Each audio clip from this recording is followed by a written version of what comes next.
Hey nerds, Farmer Jesse here. Welcome to Growers Daily, your daily dose of ecological farming insight. It is Friday, November 22nd, 2024, and today we are going to talk about Mars, about food waste from market, and it's Feedback Friday. So let's do it.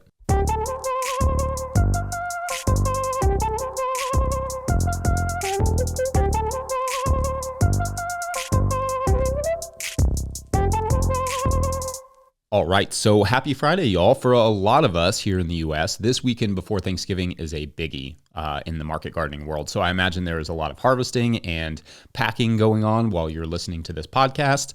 For many of you, this will be the last big week of the year, signing off on your season. So I hope you can get some rest next week. Also hoping all of our friends in the Pacific Northwest are surviving the atmospheric river over there, okay? That looks wild. They are saying some parts of Northern California could receive 16 inches of rain this week, which can be, especially in an area not accustomed to heavy rainfall, but even those that are accustomed to it, a catastrophic amount. So we're thinking of you all. All right, being Friday means that it is time for Feedback Friday, where I look back at the commentary you all have contributed to the shows over the week. To recap, this week, some of the main topics we discussed were bugs on cars on Monday, information overloads on Tuesday, companion planting on Wednesday, livestock on Thursday, and as always, you all came through on the comments. The bugs on windshields topic was arguably the most engaged of the week. Comment after comment shared anecdotes of memories of bugs on windshields while people were growing up. Like this one from @Luann McCullum, who writes, quote, I so remember having to stop a number of times while driving with my mother to clean bugs off of the windscreen and bumper, and there were even screens for the front of your car because of the number of insects crash landing on the cars. Now we can drive twice as far and never have to stop to clean off bugs, end quote. And also another one from PICCI and a bunch of numbers who writes, quote, 25 years ago, I used to wash my motorbike after every trip as it was covered with dead bugs. Car windshield was scraped at least once a week. Now the number of dead bugs has shrunk to less than 20%. EU funded studies last year to count the flying bugs, bug numbers from Germany to France to Italy where they live. They found a reduction of 70% of their numbers from the 1980s. It's scary, end quote. It is scary. Insect decline is wild. Now, there were a few people that brought up the aerodynamic improvements in cars, which would reduce the bug numbers, which again has been studied a bit and has not shown that that has played a major factor, but I haven't looked at those studies in depth, and I agree that aerodynamics likely does play a factor because the improvements there have been significant with new pushes for better fuel economy over the last decade and a half. That said, I remember not just the windshields, but driving through whole clouds of insects in my youth, and I do not remember the last time I saw a whole cloud of insects. That wasn't a bee swarm. There were also a couple comments that said they still do have the bug on windshield issue. I think one was in Wisconsin and one was in South Dakota. And in fact, there are likely pockets where the flying insects are still thriving, but the decline in this experience of bugs on windshields also pretty closely tracks with the decline that researchers are seeing across the board in general in insects. Maybe our cars are better at not hitting bugs, but also bugs are dying out catastrophically. That much is pretty clear. Then in regards to information overloads in farming and how confusing it can be in that episode, @Wild Acres Farm Georgia writes, quote, agree with this message 100%. We started our market garden in 2023, and I had a friend who listened to all the farm podcast and physically handed me about 8 or 9 books, including Jesse Frost's book. Hey, thank you to that friend. I have watched the No-Till channel for some years. I said the same thing. Every book and farmer does it different. I haven't opened them up, and we just used the growing knowledge we had. It's too much contradiction. I know plants need good soil, temperatures, and nutrients. Back to basics and just do it, learn along the way, and come back to the books for reference, end quote. Yeah, I can imagine how challenging that is. There's just so much information out there right now. And I also acknowledge that this show can add to that. So if you're wondering why I sometimes just talk about stuff unrelated to farming, it's because that pressure valve needs to be released occasionally. Like go to any farming potluck and you will hear farmers talking about farming, sure, but you will also hear them talking about books and television shows and sports and parenting and a lot of stuff that isn't farming because it has to be balanced out for our own sanity. and because you can only take on so much information. On Wednesday, a couple people had mentioned the lack of scientific evidence as a reason more professional growers don't use companion planting. And to an extent, this is true. And I've said that before, that a lot of the books and articles on companion planting are not necessarily backed up by science, but that also doesn't mean they're inaccurate. Some of those ideas are passed down from earlier generations, some even coming from indigenous knowledge. So while I agree with that, I also don't want to throw out the potential of plants to assist one another, and that some of these combinations may do what they purport to do, because sometimes science just hasn't gotten there yet. But also sometimes people can just make stuff up. Both can be true. More on all that another time, though, because it's a topic deserving of its own segment for sure. One comment from that day, though, that I thought was insightful was from Ian at Ian Zeglin 5604, who I assume is our friend from Green Acres there, unless there are a ton of Ian Zeglins out in the world, which is totally possible. But either way, what's up, Ian? Anyway, he writes, quote, "At this point, I feel very strongly that interplanting is way more possible on 4-foot width production beds as opposed to the standard 30-inch bed. 30-inch just feels so tight to try and squeeze crop and beneficials in, while the 4-foot beds seem to create just enough room for more interplanting options," end quote. I think that is definitely true to a pretty large extent. I interplanted a lot when we had 30-inch beds, but it was tough. What I wound up doing more often than not is just splitting the beds in half, so like half spinach and half lettuce. And so there was some biodiversity there underground, but yeah, there was not always a lot of room for much else with only 30 inches. That would be like 75 centimeters to work with. Conversely, with something like field tomatoes in a 48-inch bed, which is the width that we use now on our farm, it feels like a waste if you don't interplant with just one row of tomatoes down a 48-inch bed. Like you're wasting a ton of space on either side. But it makes sense though. Then yesterday, talking about livestock, I liked this comment from at TurdFarmer777, which, excellent name, who writes, quote, "You are 100% correct. Chickens are the absolute best and worst farm animal. I would be a bit sad without my chicken compost and eggs," end quote. Yep, they do incredible things, chickens, while being incredibly frustrating. Not much to add there, except that every animal has its quirks in that way. Ducks, for instance, yes, they're easier to herd, but they are also covered in down insulation, so it's almost impossible to use electric netting to fence them in and out of things because they can just get through it without getting shocked. Anyway, thanks for all the great questions and comments this week. It has been awesome in the comments section. I have the best comments section on YouTube, and it's not even close. So thank you all.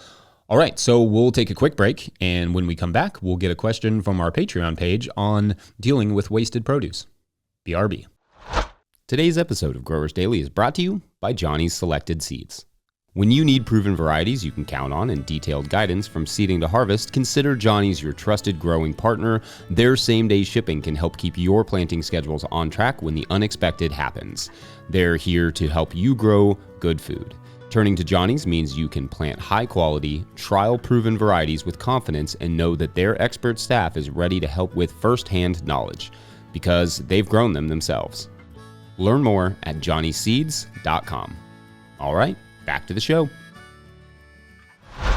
If you, the listener, are enjoying this podcast and want to support it, you can do so over at patreon.com/no-till-growers. I have big ambitions to keep this show going forever, but it's going to take hiring an editor, hopefully by April, who can help me here at the farm to edit this show, which is going to take more Patreon members. So I appreciate everyone who runs over there and signs up. You all are amazing. You rock and help us get closer to that goal. Today's question comes from Patreon member Joe, who writes, quote, "I have watched most of your videos, but I don't know if you ever answered this. What do you do with the produce you don't sell? I am sure you have it worked out so that you sell most of it, but in the times you don't, what do you do with it?" End quote.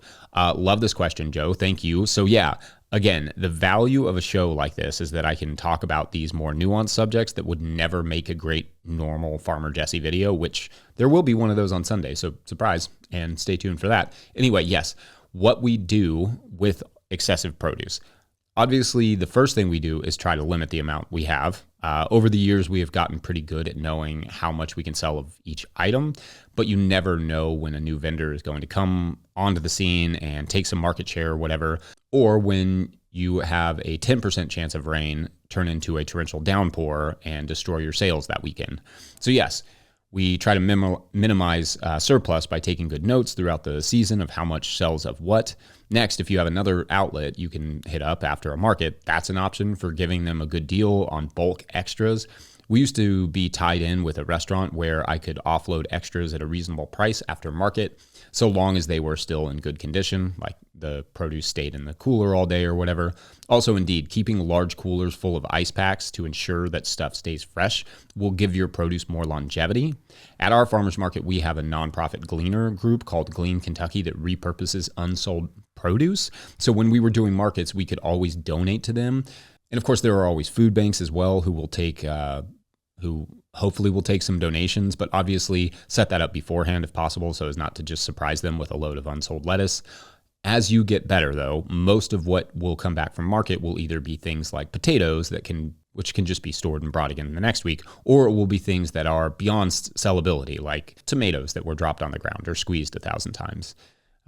Greens that wilted in the sun, that sort of stuff. Those items either go into our kitchen for us to eat, or home with an employee, or as a last resort into the compost pile to become more food later on. When we had chickens, we would sometimes take the market waste to them, but preferred it going to the compost because chickens won't eat everything we grow, but the compost will. Wasting food sucks, but on a well-run farm, the food is rarely actually ever wasted. It gets turned into food for people, food for an animal, or food for the compost that turns into food for people again down the line. That said, make some connections now with food banks or gleaner groups and see what their procedures are. Some may even come to you to get extras with enough warning and even harvest stuff that is going to waste in the field. If you have a farm store, maybe you can put that in there as like a pay what you can option or a half price food option for stuff that didn't sell at market. You can also put extra food in the freezer or can it for winter eats. I know it's a lot to do a market and then come home and process food, but you won't regret that work in February, just putting some stuff by. I'm sure others can add their procedures and ideas in the comments as well. Anyway, great question. I appreciate the support, Joe. We'll take a quick break, and when we come back, we will talk Mars. Space. Be right back. Today's episode of Growers Daily is brought to you by Farmhand. I don't know about you, but I got into farming to be in the field growing food for my community, not creating elaborate pack lists, not writing newsletters or responding to emails, not designing and maintaining web stores, and etc. And I especially don't enjoy doing those things after an already full and fulfilling day of growing food. Actually, if I spent less time on my phone and behind the computer, that would be great. If only there were a solution for that. Enter Farmhand. Farmhand is the only all-in-one virtual assistant built by and for farmers.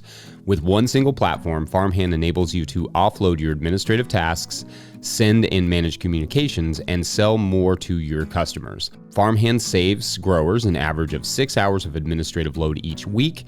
That's 6 hours so you can get back into the field, spend more time with friends or family, or have a life outside of the farm, which is actually a thing.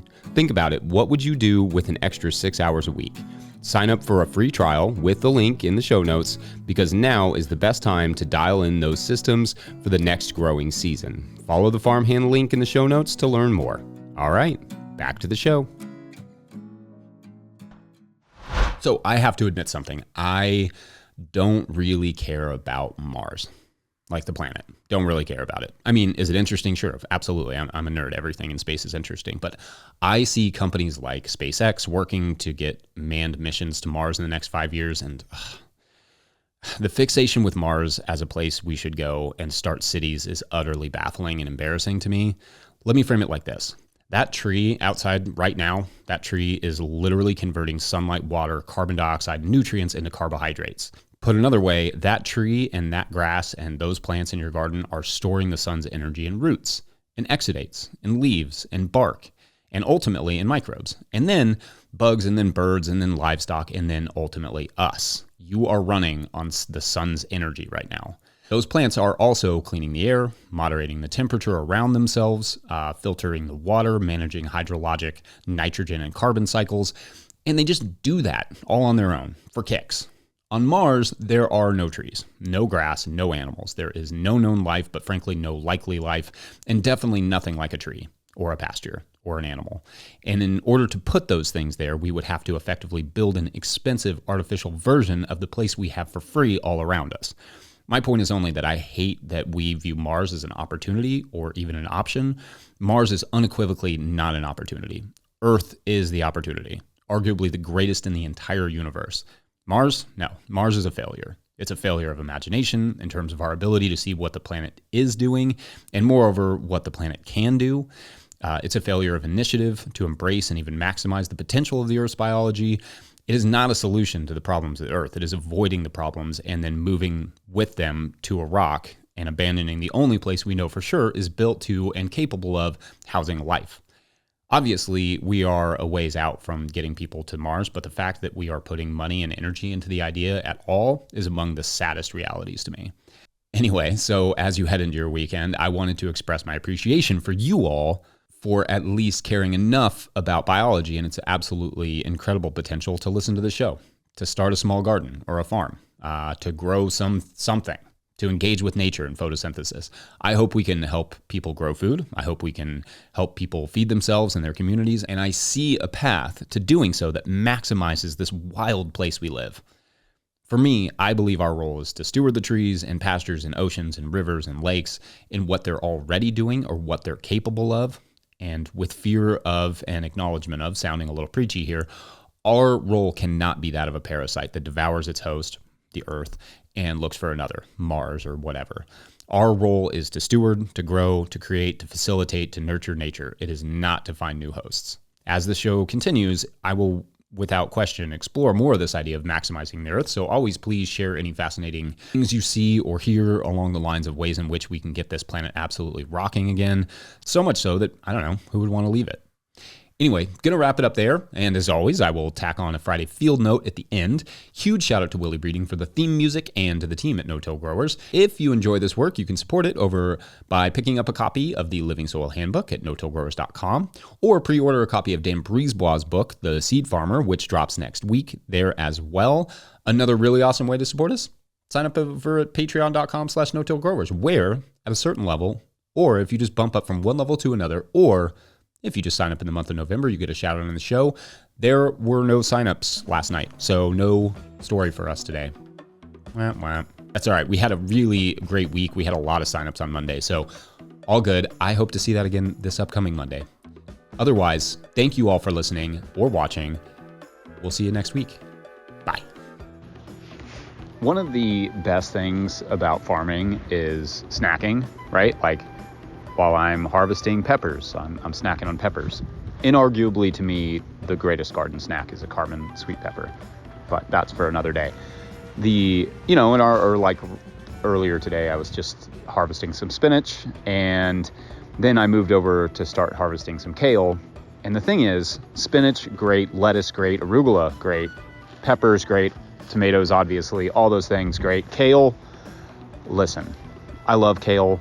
I will eat, sauteed kale.